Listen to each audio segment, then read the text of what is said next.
Part 19. An open mind. When you enter the world of spirit, you enter a world that most people don't believe exists. Most talking to heaven 257 people have shut down their feelings years ago in the hope that such numbing would help them to survive the emotional turmoil of the physical world. Every day we experience things that cannot be explained. Some refer to these experiences as coincidences, accidents, or sheer luck. There is no such thing. When we are true to ourselves and send out thoughts of our needs and desires, often what we persist in thinking comes into our lives. We bring those experiences that help us to learn and grow. I tell clients during our readings to release all preconceived ideas or expectations about what will happen. In that way, they can be ready for all possibilities. With an open mind, we can gain insight into ideas and expressions that we may have overlooked or not noticed at all. Cooperation. You are not doing this work alone. You are in partnership with those in the spirit world. As I have stated, you do your part, and spirit does its part. When you want to contact the spirit world, you have to realize that spirit people have free will. If they choose to come in, they will work with the energy vibrations and concentrate on giving you a message. But they may also not wish to. If they James Van Praagh 258 choose to work with you, they must understand what you are trying to communicate. Even though they have passed over, it does not mean they immediately know the mechanics of spirit communication. You have to let them know how you want them to communicate. Tell them to impress you in a certain way. For instance, if you want to know if it is a female or male energy coming through, ask them to impress you with their gender. Secondly, if you want to know whether you are speaking to a mother or a father, you need to set up a system of communication and explain how it works so spirit people can accommodate you. This is an example of how I work. If I am communicating with a father or someone from the father's family, I invite the spirit to stand on the left side of the individual. If the spirit is from the mother's side, I tell it to stay on the right side of the person for whom I am reading. If the spirit is a child, I ask it to stand in front of the person, and if it is a grandparent, to stand behind the sitter. In this way, there is a clear system for the spirit people to use. Also, if you are not hearing them, you need to send them a thought mentally to make it louder. Spirit is not always aware of the various frequencies to which they have to adjust in order to be heard. You must tell them. Often, people will see me turning my head and talking to heaven 259, speaking to the empty air. Yes, I heard that. No, speak up. This is my way of informing spirit about our communication. So, you see, you need to set up your own rules based on cooperation and trust. How often should I contact the spirits? Will I disturb them? Many have asked me these questions, and I can only reiterate what I have mentioned earlier. Your family and friends who have passed into another state of consciousness do not forget you. They are more accessible to you in this state than they were living on the earth. They know more about your soul's path and motivation than while they were alive. They come into your vibration and check on you very often. At the same time, even though a spirit is beckoned, it does not mean that it will drop everything to make contact with you. Spirits have free will and will use it accordingly, the same as they did on the earth. Just as you go to work every day and fulfill a job in order to sustain your life here on this planet, when your family or friends pass into the world of spirit, they also fill their existence with so-called jobs and work to progress themselves spiritually. When you call on them with your thoughts, they hear you loud and clear. So, if you call them all the time, it is the same as you sitting at your desk when the phone keeps ringing. It would be difficult to get your work done. Of course, you can call on them from time to James Van Praagh 260 time, and this is expected, but do not become obsessed with it, for you are not only holding them back from their progress but keeping yourself from the work you need to accomplish here. Love. You are on this earth to learn basic lessons of love and responsibility of self and others. These lessons present themselves in our everyday experiences. Anytime you begin to work with spirit, you must come from a center place of love. There should be no greed or need for self-importance. Spiritual work allows no room for the ego. I am not saying that to be a spiritual person, you must be void of ego. Ego is important in order to get the work done. But one must never let the ego go before the love. As you develop, you will begin to see the many different and varying aspects of love, for there are many forms of love. The more you become involved with this work, the more you will begin to recognize even the smallest act of love is significant. Development exercises meditation to increase your sensitivity and inner awareness of the spiritual realms. You should begin a regular talking to heaven 261 practice of meditation. Your desire to develop will determine the length of time spent in meditation. If you are just starting out, I would recommend meditation at least twice a week. Make it a habit to meditate at the same time on the appointed day. In this way you not only begin to set up a sense of discipline but also let the spirit world know that it is your time for spiritual practice and development. The length of time of meditation varies. If you can, try to sit for at least 15 minutes the first time, slowly working up to 30 minutes and gradually to 45 minutes. However, do not feel pressured about how much time you spend.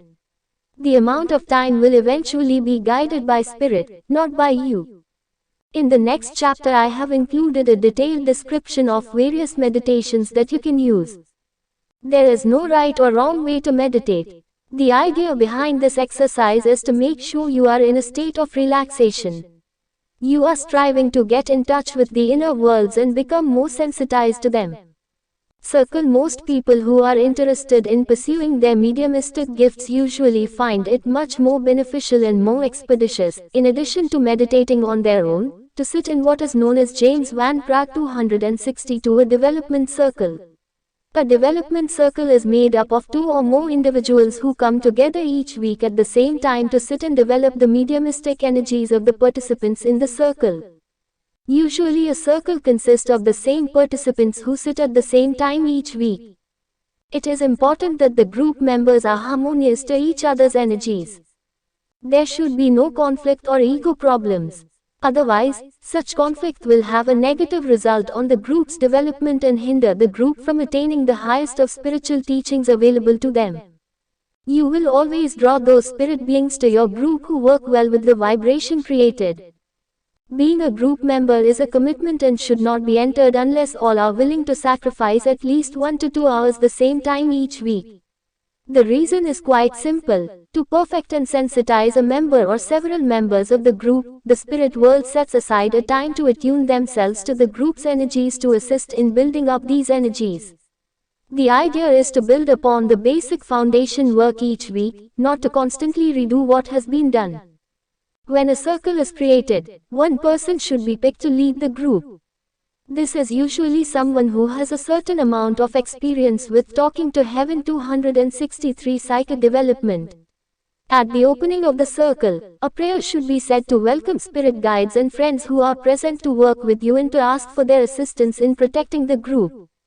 At the end of the prayer, I ask all of the participants to envision a white light of love around the circle and throughout the room for an added dose of protection. After the prayer, the group may want to listen to spiritual or uplifting music as an added source of energy. Spirit, too, makes use of this kind of music. At this point, some groups open the floor to discussion. I suggest that you keep speaking to a minimum, since this takes away from the time the spirits can help in development work. Prior to the onset of the development circle, all participants should decide to whom in the group the energy is to be directed. Maybe only one is mediumistic, and the group may want to work together in developing that person's sensitivities further. Where several members are mediumistic, it is important to direct the energies evenly throughout. This is where the leader comes in. He or she should keep track of time and let the group know when to move on to another member. The idea is to focus all mental energy to that person in the color of white, the color that represents the Christ light of love. James Van Praagh 264. As you sit in the circle, you may begin to feel a sense of coolness around the lower parts of your body. This is usually spirits attuning themselves to the energies in the room. You may also begin to see trivial signs and symbols in your third eye. These images may rush into your consciousness as various shapes like circles or squares, colored lights, scenes, objects, faces, and random forms in space. Many times these images are equivalent to the scenes or objects seen during dreams.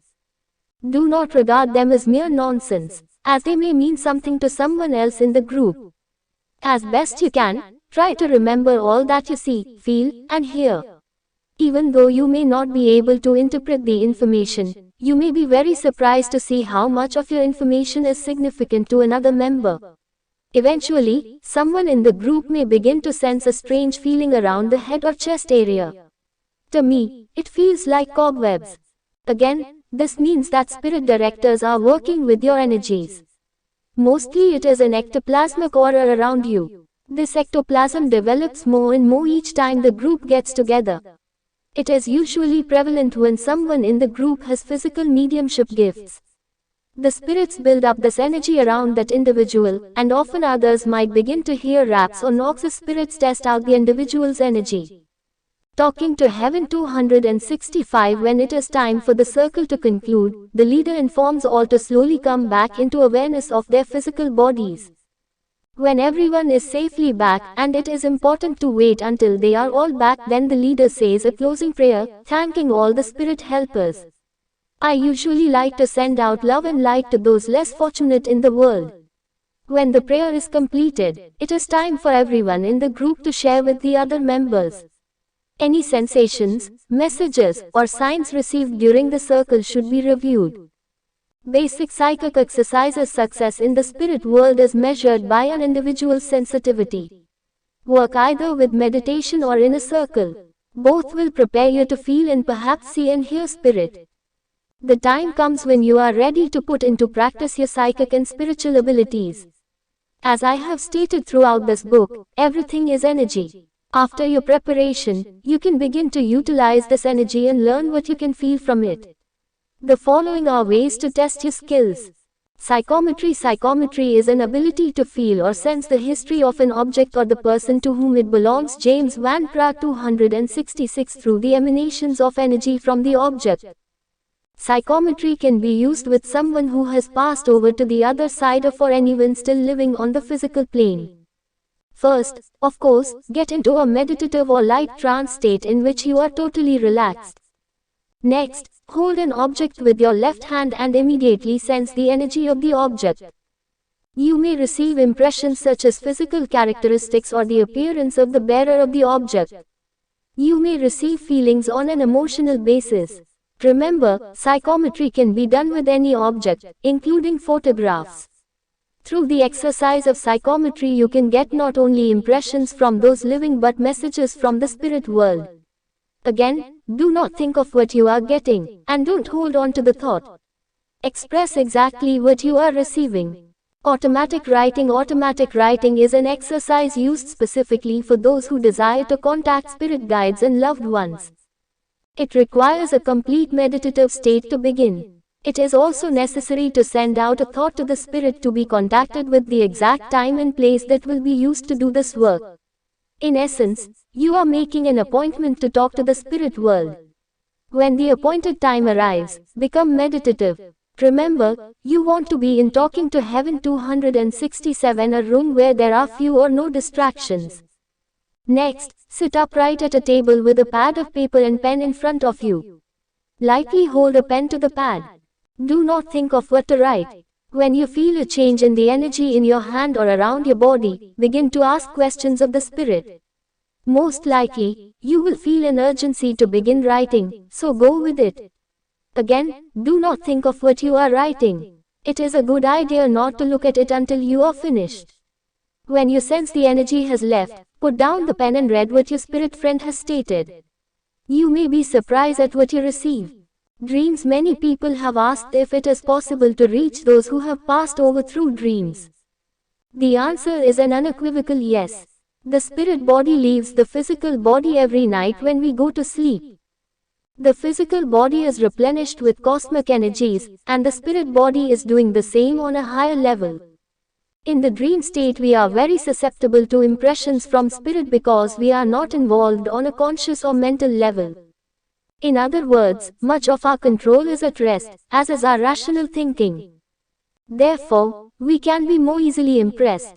In the spirit body we are able to see our loved ones and guides and possibly foresee future events or even past lives. It is also a James Van Praagh 268 time when our spirit family communicates with us. Since we are closer to the spirit levels in our dream state, it is much easier to communicate with those who have passed on. As I said in a previous chapter, the easiest way to reach spirits in the sleep state is to think about them before falling asleep. Many of my clients have used this method with success. However, many of us do not remember our visits, or we might recall just glimpses or pieces. Usually, our dreams don't make sense at all. Remembering dreams takes practice and discipline. There are several ways to remember your dreams. One is to keep a tape recorder by your bed, and as soon as you awaken, record any impressions, scenes, and feelings from your dreams. You can also write them down, but most people find this method harder to continue over a period of time. If you get in the habit of recording your dreams, you will be amazed by how much more you are likely to remember them. Visions. Many have said that they see their loved one standing in their room next to the bed or sitting in the living room chair. When you are more receptive and not mentally blocked, it is very possible for you to indeed see them. Talking to Heaven 269. Make a pact. Another exercise to contact the spirit world is simply to ask your spirit friend to be present at a particular time of the day. Explain that you want proof of their existence by their doing a particular task. For instance, a client whose son passed over asked him every night, "I want you to set up a signal with me that you are here. Blink on the street lamp once if your answer is yes and twice if your answer is no." After 2 months of this daily request, she found he was responding exactly the way she asked. This may not be successful for everyone who attempts it. Obviously, this mother and her spirit son were quite determined, and the results were successful. It is easier when you ask the spirits to demonstrate their presence by performing little tasks. Don't ask them to move objects, or open doors, or sing a song. Make it easy. Due to the energy makeup of spirits, we have found the easiest way for them to make themselves known is to use something electrical. Spirits can affect electricity in a variety of ways. Many spirit people are able to influence the electrical force field of protons and electrons and affect changes in various electrical objects throughout the house.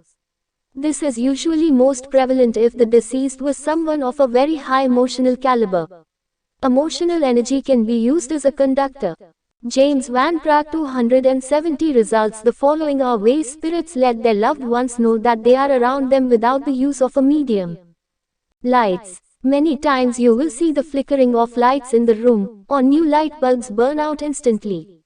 More often than not, your lights are affected when the spirit spends a lot of time around you or when they know it is a way to get your attention. Television. Spirits have been known to effectively scramble pictures on the TV set.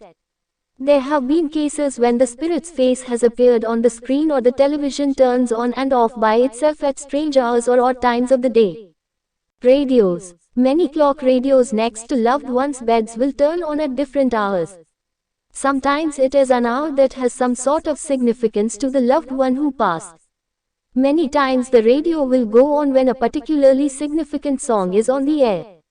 Music. Many times in their own way, spirits are able to impress you with a song, or you may think about them when a song is played on the radio. Talking to Heaven 271 clocks. It has been reported that a clock will stop at the exact moment the loved one passed over, or a clock or watch will stop working for no obvious reason. Telephones and answering machines. After someone dies, it is possible to receive a phone call and no one is on the other end of the line. Or you may actually hear the voice of the spirit. In some cases the voice has been recorded on answering machines. Appliances. Appliances have been known to stop or start working at different times when no one is around them. It is another way that spirits attempt to get our attention. I have found this quite common, especially if a spirit was very involved with cooking or spent much of its time in the kitchen area while alive. Computers. EVP, or electronic voice phenomenon, has become quite a popular result in the past several months. Not only has the spirit world been able to utilize telephones and answering machines, but spirits have also appeared on the screens of computers. There is no rhyme or reason for this activity, other than a spirit who wants to reassure a loved one that it is indeed alive. A spirit might also have had an interest in computers as well. James Van Praagh 272 other signs smells. A very common sign immediately after or within several months following a transition is scent. Suddenly, one becomes aware of a faint smell of a cigar, or roses, or a familiar perfume. These scents are definitely associated with those who have departed. For instance, a person's mother might have used a particular perfume, and unexpectedly it pervades the room. The same goes for cigarette odor if a loved one was a smoker. These scents and odors are ways loved ones let us know they are nearby. Gifts. Spirit sends many gifts and material items, but we do not connect that they are from our loved ones. Many times I have done readings and a loved one will come through and say, "I hope you like the gold necklace I bought you last week." The client will look up at me dumbfounded and ask, "What are you talking about?" I explain that spirit can impress us to buy certain things. Some of the ways spirits intervene for us are, for example, when we receive a dozen roses out of the blue, or if we buy a house and have little problem closing the sale, or if we suddenly get a job that we wanted. These are signs that our loved ones are with us and want to assist us. Animals. Animals are often used by spirit. Many times spirit beings can influence a bird or talking to heaven 273 small animal to come by us to get our attention in some way. It is another sign of their nearness to us. A good friend of mine died in February. I went to New York, which was buried under 2 feet of snow, to visit her outdoor crypt. I had trouble locating it when suddenly a truck pulled up, and a groundskeeper stepped out. "You're staring right at it," he said. I thanked him, and he went back to his truck and drove away. I thought it strange that he just happened to come by at that very moment. After he left, I looked up to her niche and next to it, a bright blue jay perched itself on the branch of a tree. Mind you, it was very cold with snow everywhere. I didn't think it so unusual until later that afternoon when I visited her husband, Jack, at their home. I walked in the door, and Jack's first words were, "If you want anything of Connie's, please take it." I turned my head to the right. Soulmate, this is a part of Zindagi Ki Roshni consultancy. It has been established for those who have lost someone and for those who are very sad in their life. About 100 PDF books and 20 short audio books of this topic will be sent to those who join it. This data will be sent to their email or WhatsApp. If you want to join this organization, then please send WhatsApp message to this number.